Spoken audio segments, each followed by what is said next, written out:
invitado, ¿sí? Siempre buscamos tener a lo mejor del fiscal y hoy no es la excepción, por supuesto, además de contar con una excelente amistad ya a lo largo de algunos años. Bueno, pues obviamente me permití pedirle de favor, con toda su humildad, la verdad, y con toda su amabilidad, a Luis Eduardo Natera Niño de Rivera, por supuesto que es socio eh, y es a cargo de la práctica de precios de transferencia del despacho Natera Consultores.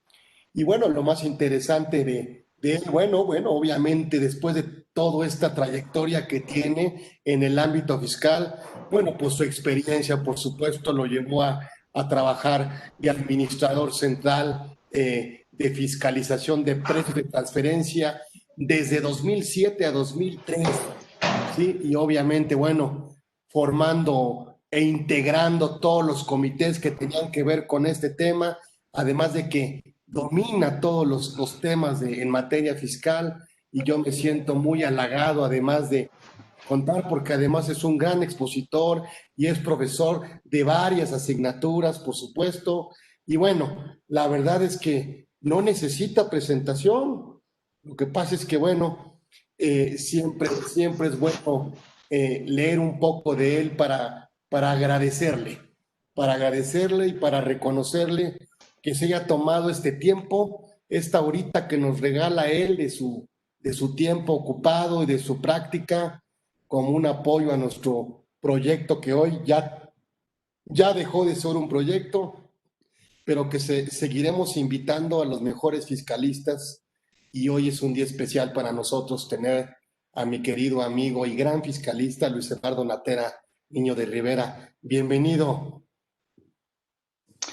Muchas gracias, me quedo Carlos, por la invitación y por la amable presentación que haces de un servidor. Siempre es un gusto platicar contigo y con toda tu audiencia en este proyecto para tocar temas en general impositivos, temas tributarios y bueno, pues en esta ocasión no es la excepción.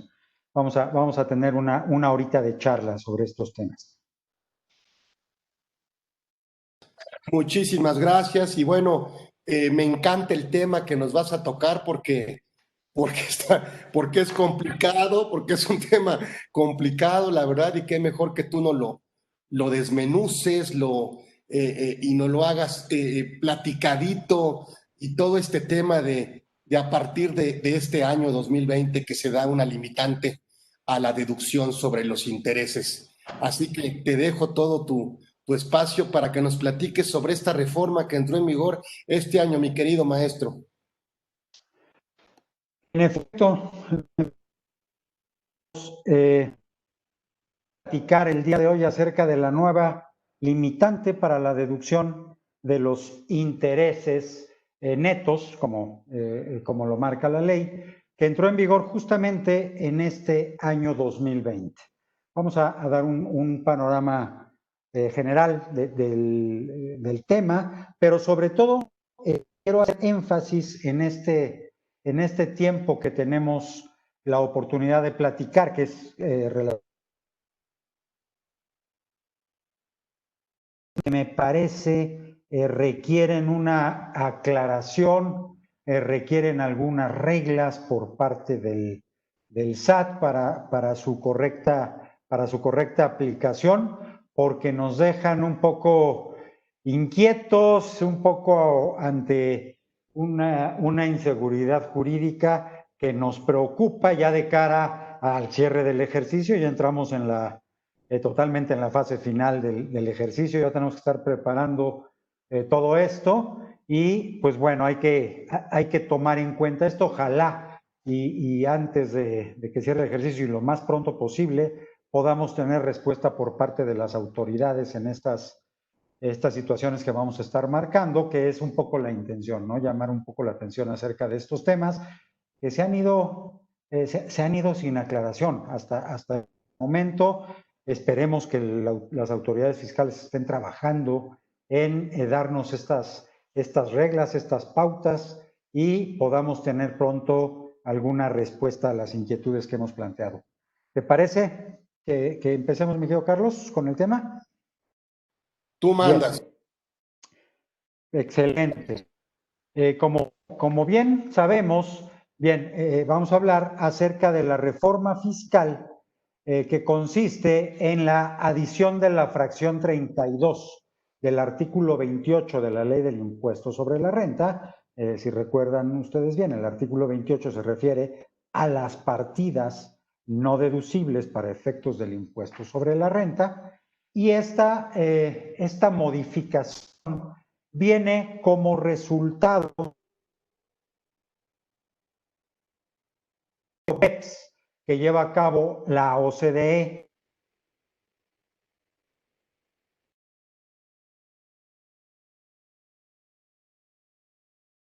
Instancias del G20 correspondientes a ciertas que constituyen o que forman parte de este proyecto. En este caso, estaríamos hablando de la acción 4 del proyecto BEPS, que se enfoca en el pilar de coherencia. Si ustedes recuerdan, el proyecto BEPS se basa en 3 pilares básicamente, ¿vale? El pilar de coherencia, el pilar de sustancia y el pilar de transparencia. En este caso, estamos hablando de una acción, de un reporte final que recomienda este tipo de medidas a las administraciones tributarias de la limitante de intereses, que dentro del análisis en el proyecto BEPS se identifica que los intereses son un rubro, son una partida que es relativamente sencilla para poder justamente generar erosión en la base tributaria de las diferentes jurisdicciones, ¿ok? A través de el establecimiento de determinadas figuras, de determinados instrumentos financieros, se lleva a cabo esta erosión de la base respecto de la partida de intereses. Entonces, en consecuencia, el tema central es, vamos a sugerir la implementación de cierta medida para evitar, para limitar la deducción de intereses, que de tal manera que no se convierta en una preocupación para las administraciones tributarias, para las jurisdicciones tributarias, la deducción de estos intereses, que en principio nos parecería que el problema pudiera estar en los nacionales, y sin embargo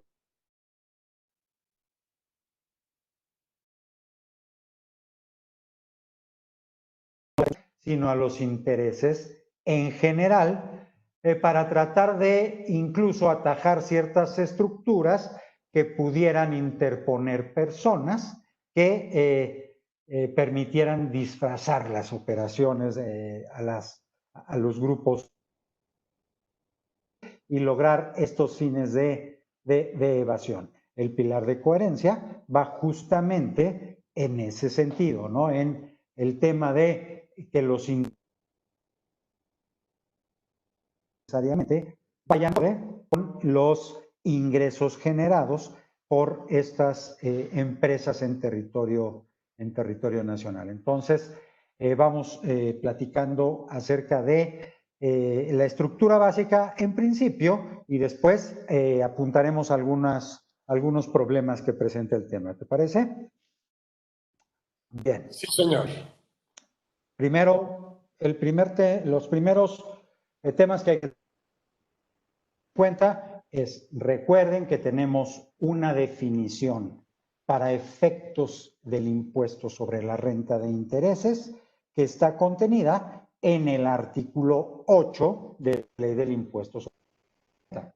Este artículo se encuentra ubicado dentro de las disposiciones generales de la Ley del Impuesto sobre la Renta, lo cual implica que toda esta amplia definición de intereses que tenemos para efectos de la Ley del Impuesto sobre la Renta en dicho artículo, le es aplicable los conceptos de esta nueva limitante a la deducción de intereses.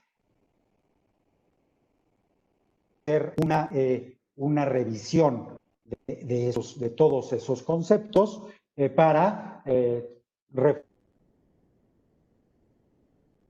antes de empezar a hacer los cálculos correspondientes, retomar estos conceptos a los cuales se les va a dar el tratamiento de intereses. Recuerden, la definición genérica de intereses es que un interés es el rendimiento de crédito de cualquier clase, sea cual sea el nombre que se le dé, y acorde con ello, bueno, ahí tenemos el parámetro esencial de intereses y vemos que este artículo 8 hace similitudes de las como pueden ser la fluctuación cambiaria, ciertas primas, ciertas comisiones por apertura de crédito, por ejemplo.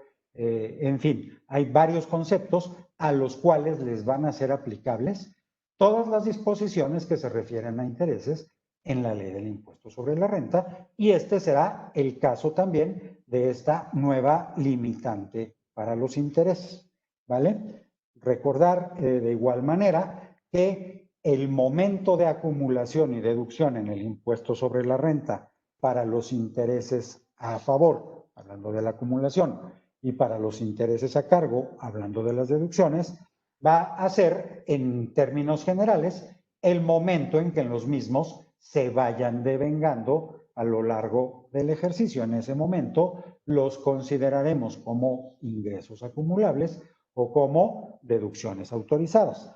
Como ingresos acumulables, incluso cálculo de los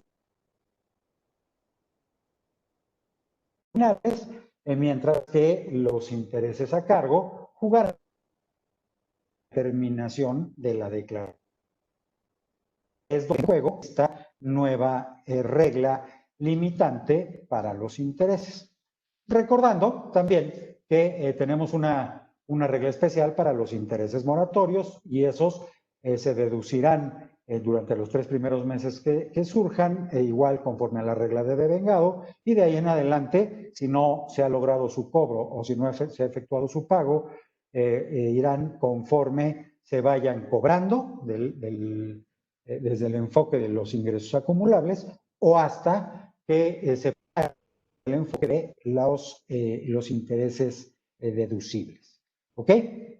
Bien, pasando ya específicamente a las reglas que nos marca la fracción 32 del artículo 28, es importante resaltar que resulta aplicable esta nueva limitante para aquellos contribuyentes cuyos intereses devengados a cargo del ejercicio que resulten deducibles, que ya hayan pasado, digamos, todos los filtros de deducibilidad previos que tenemos en la ley del impuesto sobre la renta, porque es importante recordar, tenemos una cantidad muy importante de disposiciones que justamente hay que cumplir para poder deducir los intereses a cargo por parte de los contribuyentes, y lo que nos dice esta regla es, primero aplica todas esas reglas específicas y haz toda esa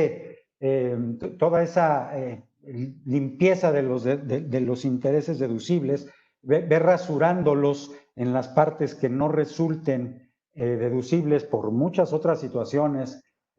Por ejemplo, si tenemos un crédito para compra de automóviles y ese automóvil excede el monto máximo deducible del impuesto sobre la renta, los intereses deducibles solo en la misma proporción que resulte deducible ese automóvil. Y entonces ahí tenemos que quitar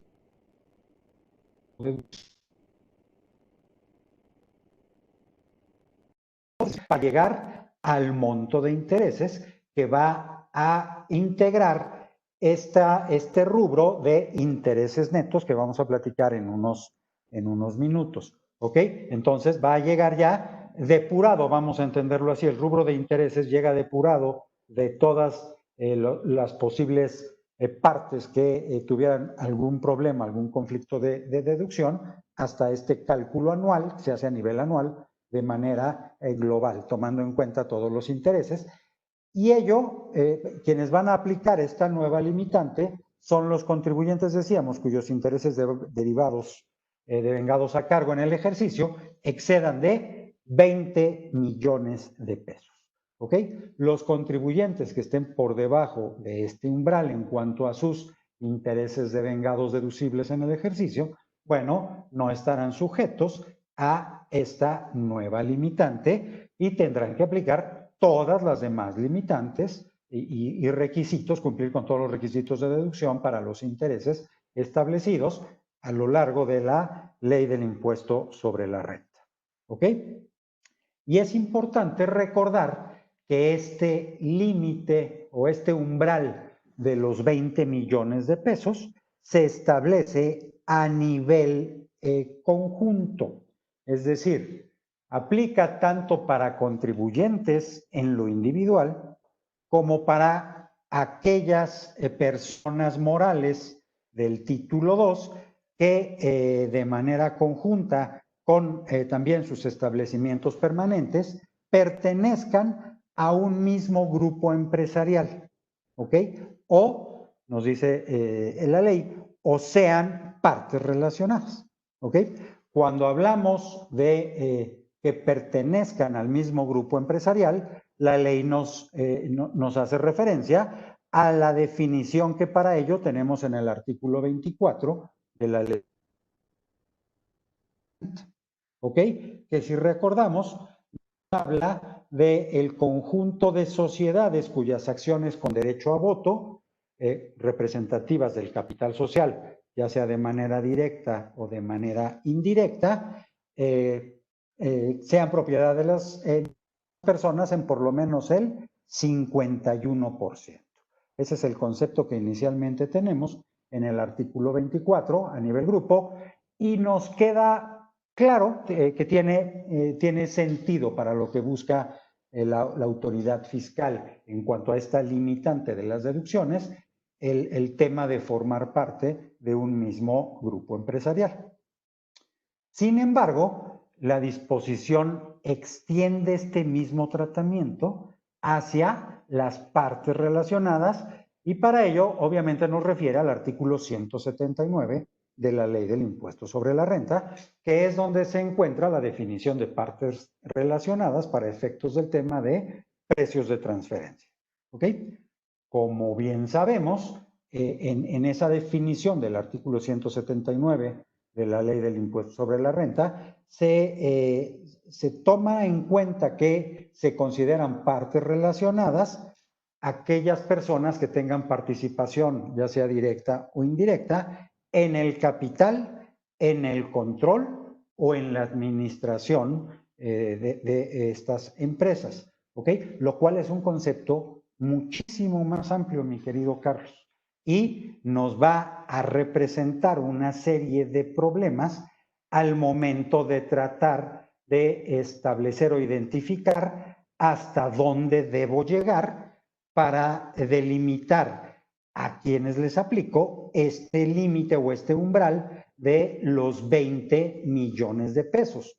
Si bien cuando hablamos del concepto grupo, en los términos del artículo 24, último párrafo de la ley, ahí está bien definido lo que debemos entender por empresas de grupo y nos vamos a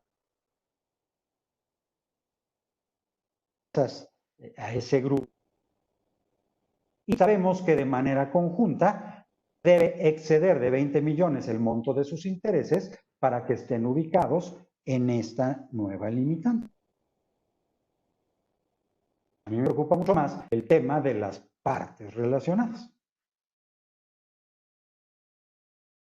No es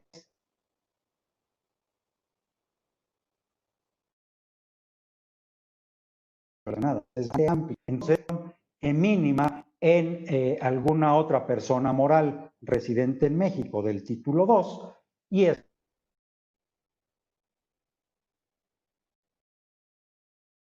esa entidad. Sin embargo, puede no tener mayor participación dentro del grupo empresarial, es decir, no forma parte del grupo. Un accionista minoritario de esa otra empresa que puede tener intereses completamente diversos a los que tú tienes, que pudiéramos pensar que tiene sentido calificarla como parte relacionada para efectos de precios de transferencia en determinado momento, pero no tiene ningún sentido involucrarla en esta limitante de la deducción de intereses.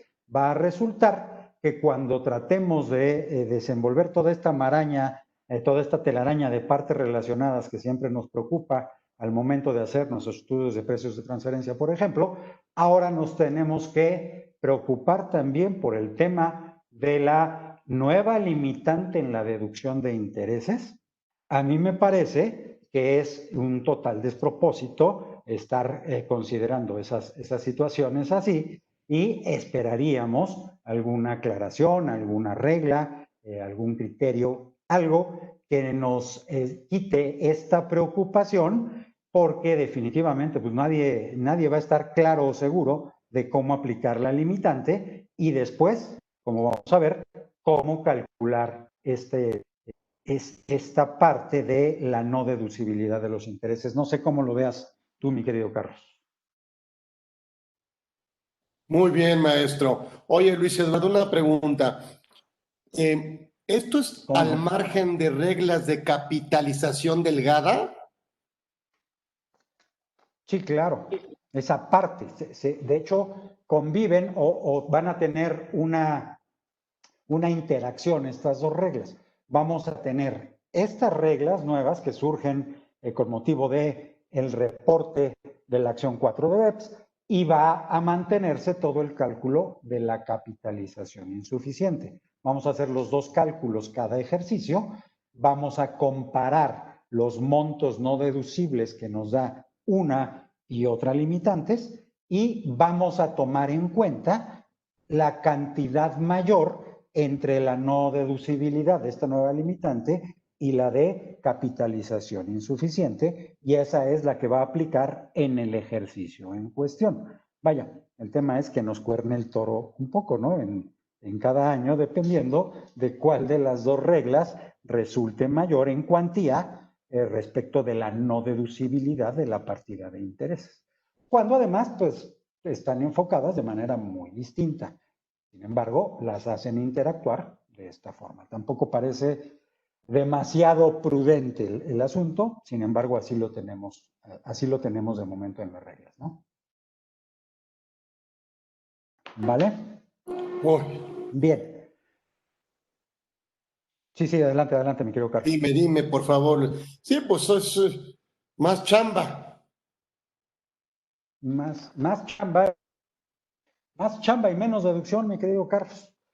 Lo cual es complicado, ¿no? Sin lugar a dudas es siempre complicado.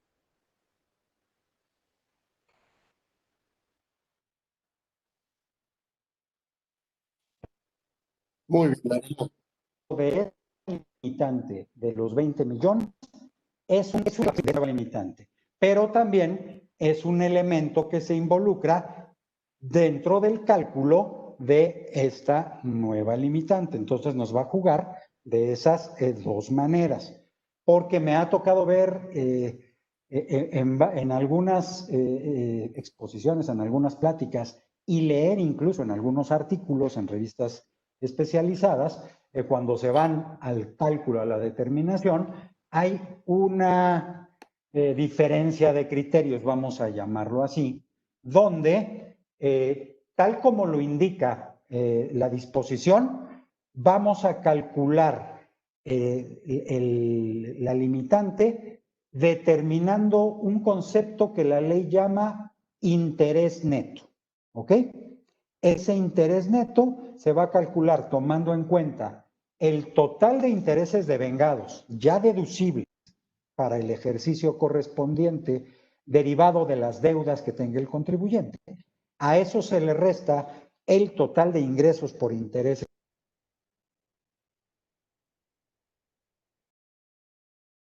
La ley nos dice que también restemos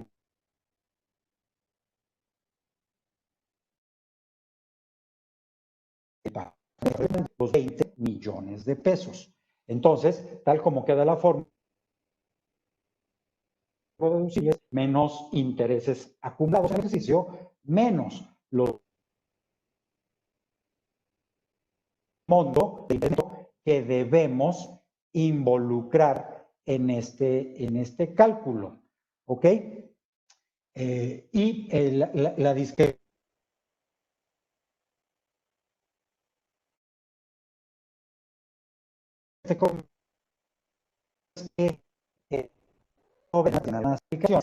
la resta dentro del monto de los intereses netos de estos 20 millones, que lo que busca la disposición, en mi opinión, es siempre tener ese umbral protegido para los contribuyentes, no entrar en la no deducibilidad respecto de ese monto de 20 millones de intereses. Digamos, dicho de otra forma, tienes garantizada la deducción respecto de esta regla de esos 20 millones de pesos. Solo cuando estás por encima de ese umbral es cuando vas a poder generar una parte no deducible, una porción no deducible de tus intereses. ¿Ok? Y he visto que hay diferencia de opiniones en ese sentido, ¿no? Y eso cambia los efectos de manera importante. 20 millones, pues no es una cantidad menor en muchísimos casos, ¿no? Y esta no deducibilidad, Luis Eduardo, es la que tendríamos que incorporar a la utilidad fiscal neta del ejercicio.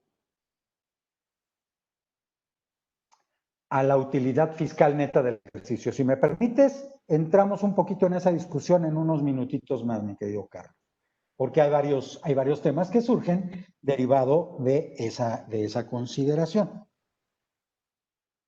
¿Qué preocupaciones tenemos en este sentido adicionales? Bueno, o al menos a mí me preocupan bastante.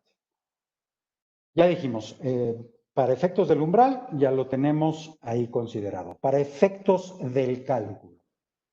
En el caso del cálculo para el punto que acabamos de platicar, de aquellas empresas que deben hacer un cálculo conjunto cuando forman parte de un grupo de sociedades o cuando tienen partes relacionadas en México, ese umbral de los 20 millones se toma de manera proporcional por todas las empresas integrantes del grupo o todas las partes relacionadas residentes en México que tributen en el título segundo.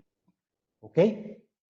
Y nos dice la disposición que podrá tomar cada una de las empresas la proporción que de esos 20 millones genere sus ingresos acumulables correspondientes al ejercicio inmediato anterior. ¿Ok? Entonces, dependiendo del porcentaje que representen esos ingresos acumulables respecto del total que genere el grupo de sociedades o las partes relacionadas, cada una de las compañías podrá tomar únicamente una parte proporcional en esta fórmula, en esta manera de determinar los intereses netos dentro del procedimiento.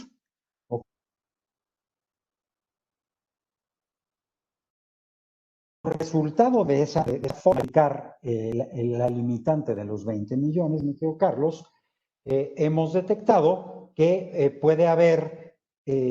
se pueden generar inequidades en cuanto a su aplicación. ¿A qué me refiero con ello? Que dependiendo de las circunstancias de las diferentes empresas que componen estos grupos empresariales o son partes relacionadas que van a hacer este cálculo conjunto, en algunos casos se superará la parte proporcional de este umbral de los 20 millones de pesos y se van a generar la porción de los intereses no deducibles. Pero en otros casos habrá empresas del grupo que puedan quedarse por debajo del umbral proporcional que les corresponde. Vamos a suponer que de los 20 millones a alguna empresa le toque un umbral de 5 millones de pesos, por ejemplo, y sus intereses netos sean en la cantidad, por ejemplo, de 3 millones de pesos únicamente. Entonces, esa empresa podrá deducir sus 3 millones de pesos completos de intereses netos, no tendrá una partida deducible, pero vamos a tener una diferencia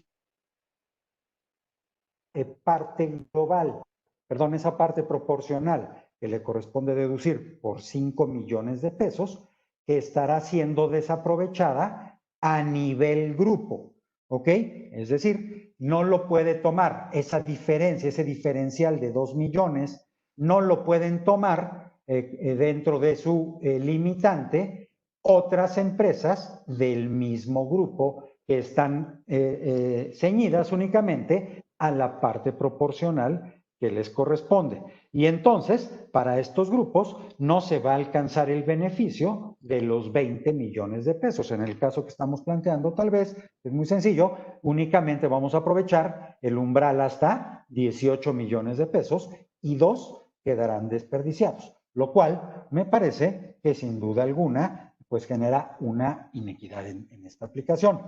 La propia ley establece que se publicarán reglas para poder hacer estos cálculos bajo un enfoque de grupo de sociedades. Y creo que justamente este es uno de los supuestos en los que hace falta contar con esas reglas que están consideradas desde la ley del impuesto sobre la renta. Y lo preocupante es que pues ya estamos acabando el ejercicio y no tenemos claros esos puntos, ¿no? Esperemos que de verdad la autoridad ya esté trabajando en todo ello, tenga identificados estos temas y nos pueda dar solución para tener estas limitantes. Y de por sí es muy complicado tener una limitante de esta naturaleza en la ley del impuesto sobre la renta. Con las circunstancias tan particulares que tenemos en este año, con toda económica, la pandemia y demás, las consecuencias naturales de la propia pandemia nos llevan en muchas ocasiones a mayores niveles de financiamiento. Tenemos una regla que nos limita a la reducción de intereses y además pues, no tenemos todavía la regla de carácter general que nos ayuden a aprovechar al menos al máximo estos umbrales que tenemos disponibles, ¿no? Bien, si pasamos a otros de los temas que son, en mi opinión, complejos en cuanto a esta disposición, la base para su cálculo. Tú hablabas hace unos minutos, mi querido Carlos, de calcular la famosa utilidad fiscal ajustada, cuyo cálculo no presenta demasiadas complicaciones, es parte de la utilidad o de la pérdida del ejercicio, y le tenemos que adicionar el monto total de los intereses devengados a cargo deducibles en el ejercicio, y también vamos a adicionar el monto total deducido en el ejercicio por concepto de inversiones, las depreciaciones. Es un poco bajo la sugerencia también del reporte final de la 4 de BEPS, tener un concepto similar a la EBITDA, ¿ok? Que serían las utilidades antes de intereses, impuestos, depreciaciones y amortizaciones. Con esta formulita que propone la disposición, llegamos a un concepto parecido, claro, desde un enfoque, desde un punto de vista fiscal, ¿ok? Nos va a permitir, con base en esta utilidad fiscal ajustada, vamos a poder calcular la limitante en la deducción de los intereses netos, aplicando el porcentaje que nos permite la ley tomar como tope de deducción con referencia a esta utilidad fiscal ajustada, que es del 30%. ¿Ok? El reporte establecía una sugerencia entre el 10 y el 30%. Bueno, nuestras autoridades optan por irse al límite máximo del 30%, lo cual pues es bueno, qué bueno que decidieron hacer ello, si no sería todavía más grave la consecuencia. Ok, en algún momento se habló de incrementar ese porcentaje, pero no llegó a materializarse, entonces nos quedamos en ese 30%, ok, con el cual vamos a determinar la limitante. Nos aclara la ley que si el resultado es negativo, es decir, si en lugar de una utilidad fiscal ajustada tuviéramos una pérdida fiscal ajustada, entonces se negaría la deducción del total, del monto total de los intereses netos calculados para ese ejercicio. Esa es la consideración que debemos hacer ahí.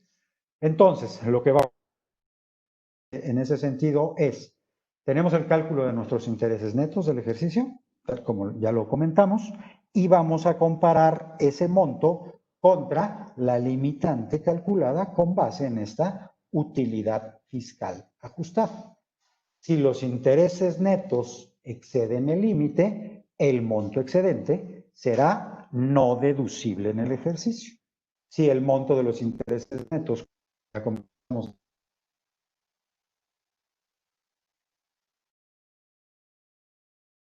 limitante, podremos deducir todos los intereses netos. Como bien apuntabas y ya señalabas, mi querido Carlos, el tema es los intereses son no deducibles en el ejercicio. Sin embargo, hay una disposición dentro de esta fracción que nos va a permitir, en línea también con lo que sugiere la OCDE en su reporte del anexo 4 de la acción 4 de BEPS, nos permite deducirlo hasta en los 10 ejercicios posteriores, de una manera similar a como hacemos la amortización de las pérdidas fiscales. ¿Ok? Entonces, eso nos pone en la situación de enfrentar una no deducibilidad en el ejercicio, pero vamos a entenderla como una no deducibilidad meramente temporal. ¿Qué quiero decir con ello? Que puede no ser deducible la partida, ese excedente de intereses en este ejercicio, pero sí podrá ser deducible hasta en los 10 ejercicios siguientes.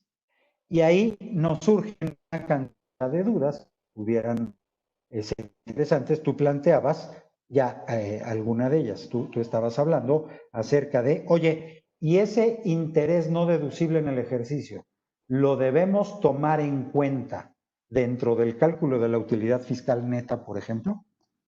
O si esos intereses generan un IVA, causan un IVA, ese IVA lo tenemos que limitar en su acreditamiento, derivado de que la partida es no deducible en el ejercicio y entonces se limitará la posibilidad de acreditar el IVA que va aparejado con esa partida de intereses. Yo identifico tal vez otro donde pudiera ser que los intereses sean pagados a un accionista persona física y eso nos genere, la parte no deducible, nos genere un dividendo ficto, mi querido Carlos, en los términos del capítulo de dividendos del título cuarto. ¿Ok? Y ahí pues tendremos también consecuencias fiscales, pues que tal vez no están siendo contempladas, no están siendo consideradas en las disposiciones tal como las tenemos en este momento. Y bueno, ahí al respecto, pues hay una serie de opiniones respecto de este tipo de efectos colaterales que nos pegan por esta no deducibilidad temporal de los intereses. A mí, en principio, me da la impresión de que al ser una partida no deducible temporal, los efectos hacia la UFIN, por ejemplo, los pudiéramos tener hasta que sea en definitiva no deducible la partida. Que se puede dar eso en dos momentos, mi querido Carlos. Una vez que hubiesen transcurrido los 10 ejercicios sin que se pueda deducir dentro del cálculo esta partida de intereses, o en los términos de lo que nos plantean para este procedimiento de llevar la deducción 10 ejercicios hacia adelante, nos refieren al artículo 57 de las pérdidas. Y una de las situaciones pudiera ser que si en algún ejercicio tengo la oportunidad de deducir esos intereses y no lo hice por error, porque no lo consideré, pierdo el derecho a la deducción hasta en la cantidad que la pude haber tomado. Sería un momento distinto en el cual esa no deducción de intereses se pudiera considerar como ya una partida no deducible definitiva. ¿Ok? Mi impresión o mi opinión al respecto se basa en que tenemos otros casos que pudieran resultar similares, mi querido Carlos, como pudiera ser un pago de honorarios a un gasto por honorarios que se pagan a una persona física o que devenga una persona física y se pagan hasta el ejercicio siguiente. ¿Ok? Que tenemos la regla de que para poder deducir pagos que correspondan a personas físicas del título cuarto de la Ley del Impuesto sobre la Renta deben estar efectivamente pagados. ¿Ok? En consecuencia, ¿qué va a pasar con ese honorario que yo tengo provisionado en mi contabilidad en el ejercicio 2020, por ejemplo, pero que pago efectivamente hasta 2021? Yo no lo deduzco en 2020, pero sí lo voy a deducir en 2021 porque es el ejercicio en que está efectivamente pagado, cumpliendo con todos los demás requisitos, incluyendo un CFDI en el que me cambien la fecha para que tenga fecha de 2021 y bueno, sean aplicables todas las disposiciones correspondientes. Cuando se nos presenta ese tipo de casos, no tenemos la deducción dentro del resultado fiscal del ejercicio. Hacemos el cálculo de la en ese resultado fiscal y así lo llevamos el ejercicio. ¿Qué pasa el ejercicio siguiente? El ejercicio siguiente, como tenemos la deducción de esa partida en el 2021, estará restada dentro del resultado fiscal del ejercicio 2021 y afectará el saldo la UFIN de ese ejercicio y el saldo de la CUFIN acumulado por esa vía de deducción en el ejercicio correspondiente. Entonces, me da la impresión que es un caso muy similar el que se nos presenta en este sentido. De lo contrario, bueno, necesitaríamos reglas que nos aclararan cómo debemos ir llevando. Nos dicen, réstalo del saldo de la UFIN de este ejercicio y conforme lo vayas pudiendo hacer deducible en los ejercicios siguientes, corrige o incrementa la UFIN de ese ejercicio con esos montos que vas pudiendo hacer deducibles, que sería pues, un enfoque similar, nada más que contrario en cuanto a tiempos, ¿no? De momento no tenemos nada en ese sentido. Entonces, por eso me da la impresión de que el tratamiento pudiera ser el primero que yo estoy planteando, puesto que de lo contrario podríamos tener multiplicado el efecto de la no deducción de este tipo de partidas, ¿no? En cuanto al IVA, me parece más complicada una interpretación de ese tipo. Ahí creo que necesariamente tendríamos que contar con reglas específicas que me digan qué hacemos con ese IVA no acreditable, porque, ahí sí nos haría falta ver cómo ajustarlo, cómo no ajustarlo, dejarlo así, porque no tiene mucho que ver con una regla de este tipo, que no se impacte o que se vaya recuperando el efecto del acreditamiento a futuro conforme vaya siendo deducible el monto de los intereses. En fin, reitero mi comentario. Nos hacen falta reglas y ya nos surgen las reglas, ya nos estamos poniendo más nerviosos de lo normal por la falta de estas reglas, ¿no? Por la tardanza en la publicación de este tipo de reglas. No sé si tengas algún comentario ahí al respecto, mi querido Carlos, o cuál es tu opinión en este sentido. No, por favor, sí, la parte del IVA. Híjole. Sí, pero Es qué necesidad, complicado. pero está complicado, pero lo explicas tan claro que de veras como que apenas le estamos agarrando yo creo que bueno, a través de estos programas o algo, pues que la autoridad se capte nuestra preocupación, ¿verdad? Para que nos ayude a Claro. cumplir con la disposición. Exacto, que la entienda y que nos ayude a sacar adelante estos temas, ¿no? Que es bien importante. Otro de los puntos dentro del cálculo de esta nueva limitante, mi querido Carlos, que me parece que valdría la pena también aclararlo, es aquel que se refiere a las ganancias y pérdidas cambiarias, donde la disposición nos dice o nos indica que pérdidas cambiarias no tendrán el tratamiento de interés. Eso quiere decir que las ganancias y pérdidas cambiarias van a poder acumularse y deducirse sin la aplicación de esta limitante. Esa es la conclusión. Lo establecen como una regla general y nos ponen una salvedad. Nos dicen, salvo que las ganancias y las pérdidas cambiarias deriven de un instrumento, asumimos que se refieren a un instrumento financiero, cuyo rendimiento sea considerado como interés.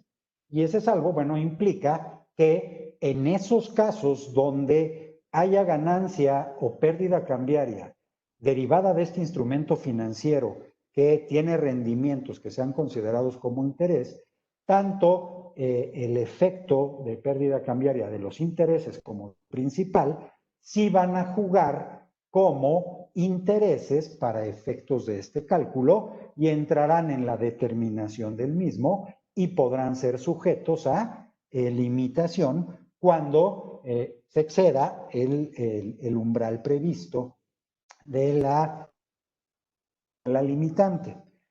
Pero la verdad es que no queda tan claro lo que debemos considerar que es un instrumento cuyo rendimiento sea considerado como interés. Te digo, la impresión que me da es, si ya tienes un instrumento financiero para estos efectos, vas a tener que jugar tanto los intereses a cargo como la pérdida cambiaria para jugar dentro de la limitante. Y también, si ese instrumento financiero te genera eventualmente ganancias cambiarias, porque recuerden que tenemos es un cambiaria, no necesariamente nos va a generar una pérdida, sino también nos puede generar una ganancia, esa ganancia también va a formar parte en esos casos de los intereses acumulables del ejercicio para efectos de determinar esta ganancia. Y la ganancia y pérdida cambiaria que quedarán fuera de esto es el tipo de ganancia o pérdida cambiaria meramente operativa. Es decir, por ejemplo, aquella que surge de las cuentas de clientes o proveedores que tenemos, pero que no generan intereses per se, sino que lo que generan es meramente ganancia o pérdida cambiaria dentro de las fluctuaciones. ¿Ok? Y esa no va a jugar para estos efectos, para el cálculo, ni va a estar topada la pérdida en cuanto a su deducción. Y lo complicado de este asunto es tener identificadas esas partidas dentro de la contabilidad, mi querido Carlos. Tenerlas de tal manera controladas que podamos decir, estas provienen del tema operativo, de los clientes y proveedores meramente, y estas vienen de los instrumentos financieros o de otras partidas que pueden generar intereses. Es complicado, va a ser complicado para muchas empresas que no llevan ese control desde el principio, el definir esa situación a estas alturas del partido, ¿no? Entonces, pues bueno, es complicado, nos mete en temas operativos también que nos dan dolores de cabeza, sin lugar a dudas, esta reforma fiscal para 2020. Hay que ir trabajando esta situación para identificar adecuadamente estas situaciones, ¿no? Sí, por supuesto, van a tener que cambiar inclusive el formato de la declaración, ¿verdad? Anual. Yo creería que sí, ojalá y también ya estén trabajando en eso, y ojalá, mi querido Carlos, ya nos dieran a conocer y hagan las pruebas y todo desde el mes de diciembre y no estemos como ocurrió este año, donde las pruebas del formato para personas morales las estábamos haciendo en el mes de marzo, ¿te acuerdas?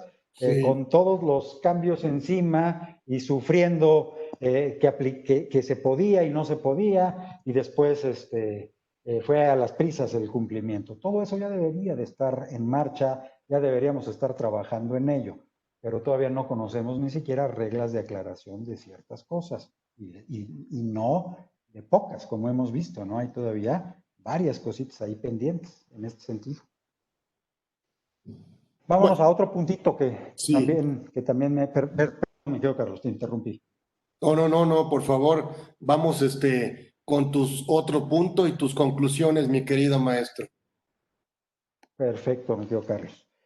Otro punto es, de la mano con esta modificación, con esta nueva limitante a los intereses, a la deducción de intereses netos, se establecen también modificaciones para este 2020 a las reglas de cálculo del ajuste anual por inflación, donde se nos dice que se excluye del cálculo el monto de las deudas de las cuales deriven intereses netos deducibles en el ejercicio fiscal. ¿Ok? Lo cual tiene mucho sentido. Desde un punto conceptual tiene mucho sentido. Estoy generando deducción de intereses con una deuda, pues tiene todo el sentido, como también hacen, por ejemplo, en las reglas de capitalización insuficiente, de capitalización delgada, excluir esas deudas del cálculo del ajuste anual por inflación. Eso es muy razonable. Y nos dicen deudas en el ejercicio fiscal en el cual se deduzca el monto de los intereses. ¿Ok?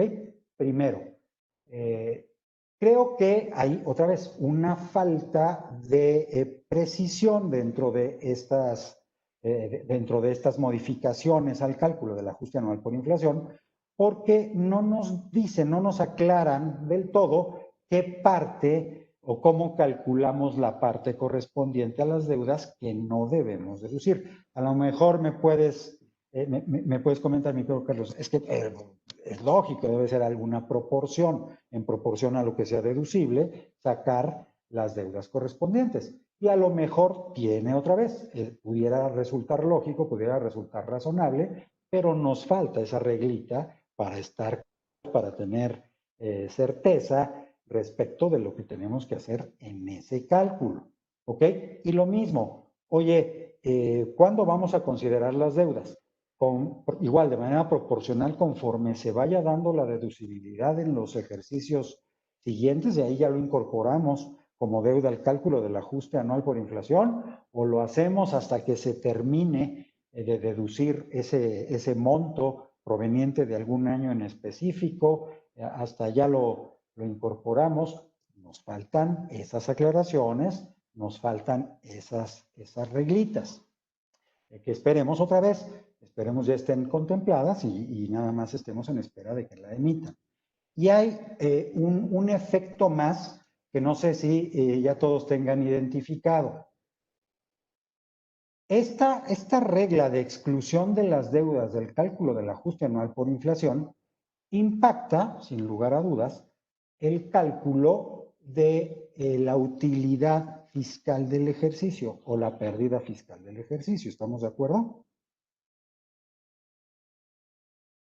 Y la limitante la conocemos con base en la utilidad fiscal ajustada del ejercicio, que a su vez se calcula partiendo de la utilidad fiscal o la pérdida fiscal del propio ejercicio. ¿Qué quiero decir con ello? Que tenemos lo que conocemos como una referencia circular, un efecto de referencia circular. ¿A qué me refiero? Yo calculo mis intereses no deducibles por esta nueva limitante. ¿Ok? Y eso me lleva a recalcular o a considerar una situación para calcular el ajuste anual por inflación del ejercicio. Entonces me modifica la utilidad fiscal del ejercicio. Y la utilidad fiscal del ejercicio, entonces tengo que recalcular la utilidad fiscal ajustada del ejercicio y eso me mueve el límite de mis intereses no deducibles en el ejercicio.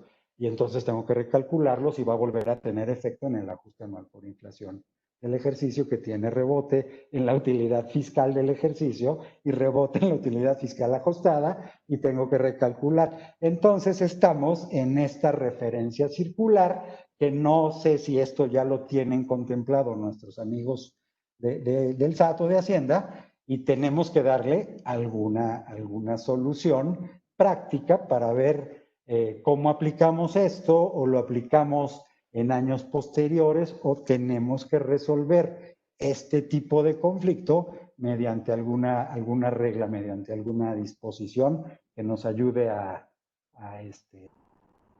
solventar estas cosas que vienen de rebote. A veces no es tan fácil identificarlas cuando redactas la disposición, pero cuando empiezas a hacer numeritos dices, chin, fíjate, ahora estamos en este jueguito perverso de la nueva limitante, ¿no? Es curioso. Es curioso y bastante preocupante. Ay, Dios mío, sí. Bueno, esperemos que le llegue tu amable mensaje de alguna manera directa o indirectamente al SAT, que necesitamos un poquito más de aclaración. ¿Algo más que quieras comentar, mi querido Luis Eduardo? Pues creo que con esto he manifestado las preocupaciones principales que tengo en el tema, mi querido Carlos. Salvo su mejor opinión, por supuesto. Es un agasajo, la verdad, escucharte, agradecerte, reconocerte. Por supuesto que nos hayas acompañado en este espacio que hemos creado para mantenernos actualizados y qué mejor que los mejores fiscalistas nos aporten, como en tu caso, pues una horita de su valioso tiempo, de su conocimiento, que nos permita salir de este acartonamiento de la pandemia. Pero bueno, yo te agradezco mucho. Por supuesto, hemos tenido un gran programa con Luis Eduardo Natera, Niño de Rivera, un excelente, además mi maestro de la Universidad Panamericana, excelente maestro. Y bueno, pues pedirte que sigamos en este espacio para otros temas que pudiéramos pues compartir y aprender, ¿no? Que, con los que saben. Entonces, pues hemos tenido un excelente expositor y además excelente amigo que humildemente, lo digo así, y además agradecido de que nos regalara este tiempo con nosotros. Muchísimas gracias, mi querido Luis Eduardo Natera, Niño de Rivera. Al contrario, muchísimas gracias por la invitación. A tus órdenes siempre con tu audiencia, que de hecho dentro del chat hay un comentario de Ignacio Chávez muy importante, también afecta, sin lugar a dudas, el cálculo de los impuestos diferidos. Todo este tema, por si nos faltaba chamba, ¿no? Entonces, pues muchísimas gracias.